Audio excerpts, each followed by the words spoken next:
All right, you're actually gonna get two videos because I forgot in the last video to kind of give you some strategies for approaching the reading.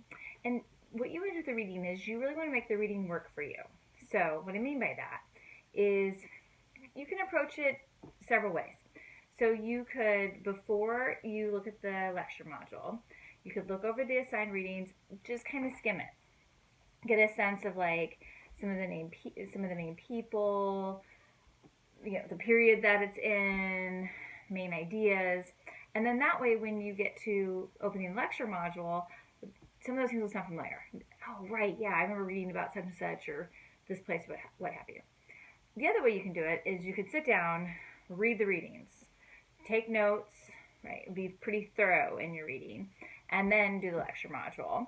And then things will really, sound familiar because you've already been exposed to them in one way. The other thing you could do is you could look at it super briefly, really just kind of flip through the pages, then jump into the lecture module, and then after the lecture module, go back and look over the readings and do them that way to kind of reinforce what you read in the lecture module. So again, you could kind of skim it before, you could read it pretty thoroughly before, or just really super quick look through and then read it more thoroughly after. So again, whatever way is going to help you with the material, that's how I would suggest you approach the readings.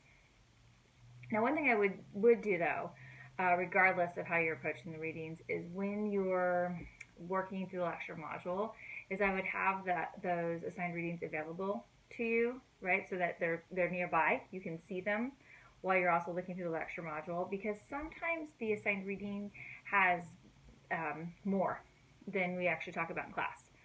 So if you have the lecture module open while you have the reading open, and remember in each lecture module it's guided by an outline, you'll see the outline is those main kind of ideas. You can see in the reading that sometimes the reading, talks about a different country or talks about, four other people in addition to the two that we talked about.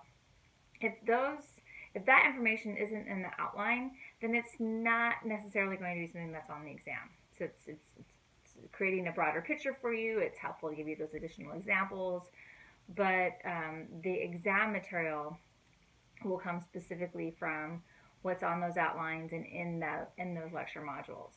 So if you're doing the reading alongside the lecture modules, you'll be able to see, which parts of the reading is additional that was maybe important to the person who was writing it, but since I didn't write the textbook, I can only include in the readings what we talk about in class. So again, if you've got the lecture module open, I guess it's not lecture module on your computer, not in a book, if you've got the lecture module open alongside your textbook or the assigned readings that are online, then you can determine if some of that material is more than you actually need for filling out the parameters of our class.